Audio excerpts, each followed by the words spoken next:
Tuesday, December 22nd, 2015. Derek Davis here with Rob Vino and SportsBettingToday.us and Rob Vino Sports. Two bowl games today in college football. The first one we talked about earlier, the famous Idaho Potato Bowl between Akron and Utah State, is in another clip. This clip will cover the Boca Raton Bowl, 7 p.m. kickoff from Boca Raton, Florida, 7 p.m. Eastern, that is. Game 215, 216. Toledo playing the role of visitor here against Temple. Temple minus 2.5 as the supposed home team in this bowl game. 2.5 and a total of 49.5. Game opened at Temple minus 1 and 52.5. As I mentioned, this game is in Boca Raton, Florida. It's played at Florida Atlantic University Stadium. Calling for rain in this one. Scattered light in the area to start the game. For the second half, look for that rain to be a little more consistent. Definitely not a monsoon or anything like that. The wind should be the same, 9, 10, 11 miles per hour throughout the game. But it may get a little wet to start the game and even wetter to end the game. Rob, as far as Toledo, they've got some really nice wins. Of course, we all know about the win at Arkansas. They also beat Iowa State from the Big 12, beat Arkansas State, Central Michigan, Bowling Green. Teams that are playing in the postseason. Their head coach has moved on to greener pastures. He's actually taken the Iowa State job. The opposite is true for Temple. Temple signed their head coach, Rob, to a long-term deal, as he has done one of the better jobs in the country with Temple. It's a place that has never been easy to win. Those guys that have won seem to go get other jobs pretty quickly. They lock down Matt Rule, at least until other schools come knocking this time of year. But these two teams, Rob, are pretty evenly matched. I'm tempted to take the points. My concern with betting Toledo is with the head coaching change and all of that uncertainty, that takes away not only from bowl preparation, but from the practice time that teams can use to actually get better. And when the focus gets taken away from getting better to who's the head coach going to be, how's the new head coach going to handle this situation, that situation, especially when you go into bowl preparations, which they obviously are going to be behind the eight ball with a whole new head coach who's never been to a bowl before. So those are the kinds of the things that concern me about head coaching change here with Toledo. But like I said, I do like the points. I think these teams are very, very evenly matched. I swear by your power rankings, as you know, and I see you have those two teams exactly the same at 44. I think I will take my chances with the points, Rob, but Temple is no pushover. Yeah, Derek, this is a great game on a lot of levels, whether it be fundamental, whether it be situational. There's a lot of things to consider here, but let's start with the fact that Matt Campbell, as you mentioned, did leave Toledo, went to Iowa State. The interim head coach, in fact, the permanent head coach, now they promoted from within, is Jason Candle. Jason Candle's been an assistant here for quite some time. He's coached about every position group you can coach on the offensive side of the football. He's been in charge of running backs, wide receivers, quarterbacks. He knows the offense inside and out. So I don't know that there'll be any problem there. Normally, that's a great situation when you promote from within for a bowl game. Kids generally will rally around the new coach, the assistant promotion, so to speak.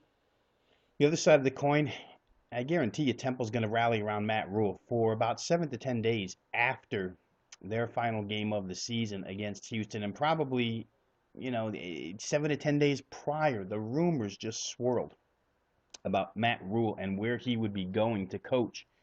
And it turns out he stays. And the kids love Matt Rule. They'll play for Matt Rule hard here tonight. So you're going to get two really solid efforts out of two teams in a minor bowl game, which is rare. Temple obviously had New Year's Day 6 aspirations right before they played Houston and wound up losing the AAC title game. Toledo had an opportunity to play on New Year's Day. They were the highest ranked, I think, at one point of the 5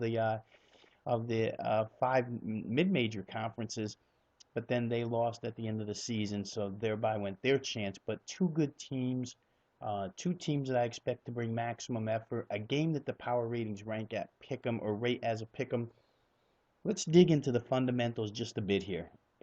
Temple, for those who have watched this year, if they've had trouble on the defensive side of the football, it's been with running quarterbacks that are able to beat them with their legs.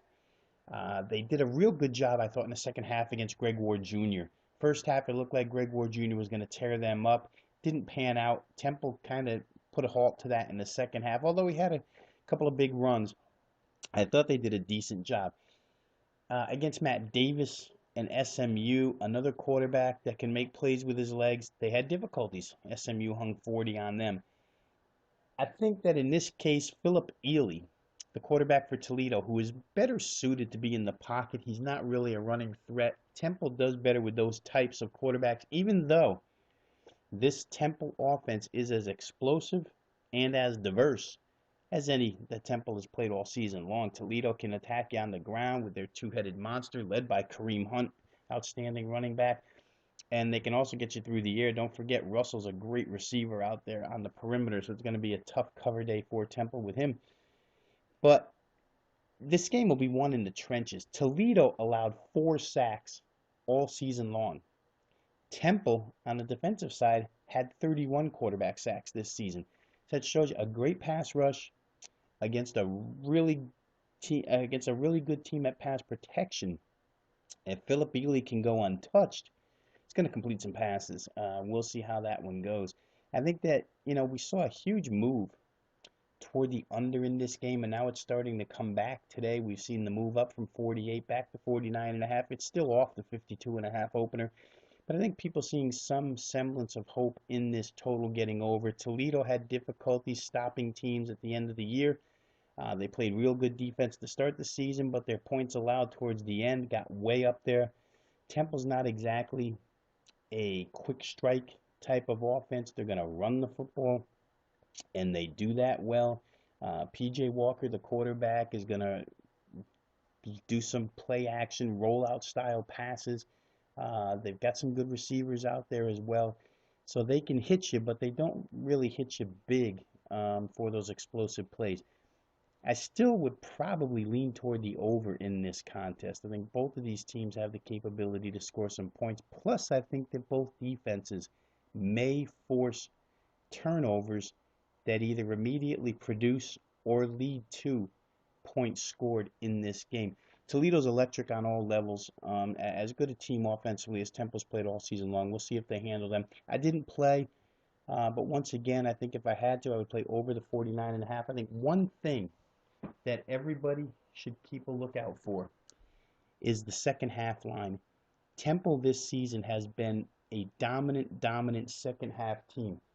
In 13 games played, straight up, they're 11-0 with 2 pushes. 11-0 with 2 pushes straight up in the second half. As far as the point spread goes in those 13 games, they're 11-2 against the number. That's as good as it gets. Matt Rule, obviously great at second half adjustments. If you want to be patient and you get a good number at halftime, I think second half play with Temple is also a way to go. I may be on that one myself.